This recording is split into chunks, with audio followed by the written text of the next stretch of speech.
Baudin's Last Breath was the third novel I had published. And Baudin was this French navigator who Napoleon sent out to have a look at Australia, and hence some of the French names around that country. But I didn't know much about him, and I went to Paris to find out. And whilst I was there, I was suddenly taken very ill and rushed into the hospital, the Hôtel Dieu. And it's the first hospital that was ever built in Paris.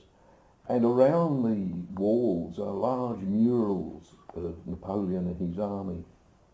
And as I lay in a partly drugged state in my hospital bed, looking at them, they began to come in and out of my consciousness and got mixed up a bit with my plans to write about Baudin. So I incorporated them into my book. And I always believe that my novel should start with something that pulls you in. So here's the opening of chapter 1. Never marry a sailor. A sailor already has a bride.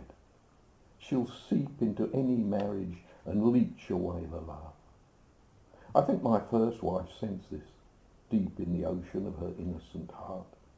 Oh, she was proud of me, proud that her husband was a romantic merchant mariner rather than insurance agent or milkman. Such heart-wrenching goodbyes and reunions that wound our arms and legs in reef knots. But the ocean accepts no rivals. If you don't get back to your ship on time, the waters will swell up over the dockside and down the street and into the house and pick you up from the settee and sweep you back to where the gull shrieks and the porpoise rolls. My first wife did more than was reasonable to siren me back from the sea, but she knew it had me firmly in its grasp, by the bollards, if you want me to be polite. But not my second wife. She had no idea what moved and pulled at me down below all the levels of consciousness, below any level of knowing, below everything that we normally think of as life. It was not something that I really understood myself, but I sensed it. By the time I had met her, the sea was supposed to be no more than a memory. The rough canvas trousers had given way to the lightweight wool. I had deserted the bar girls of Algiers for the models of London and Paris. But the unknown, the far side of the horizon, still called me. Beer may have given way to wine and cognac, but somewhere in the deeper wells of alcohol, I still smelt brine. In bad times I would find my way to the bars near the docks, a figure of fun for the seaman, an easy touch for a drink, easily poured into a taxi when I'm no longer amused.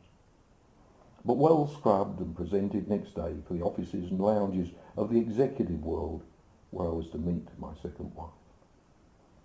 And now we had successfully negotiated a wedding, in Paris, of course.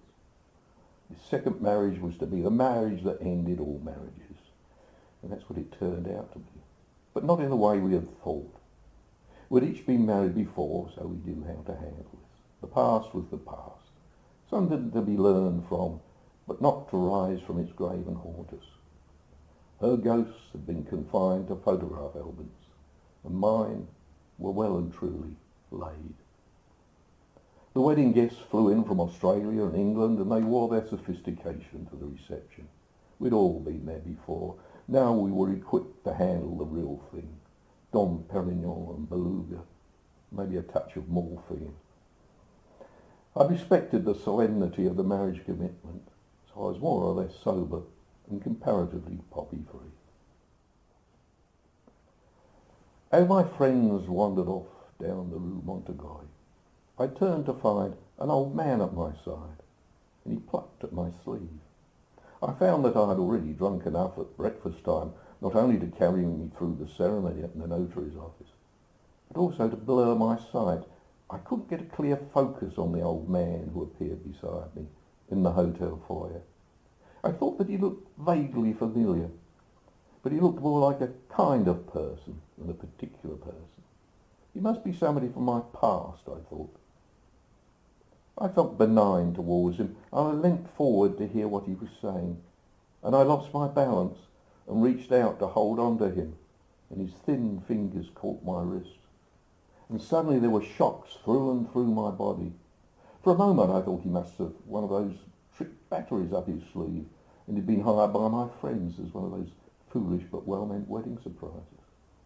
But the shocks were in my nervous system, and they hit all the hidden pockets of repressed energy within my body.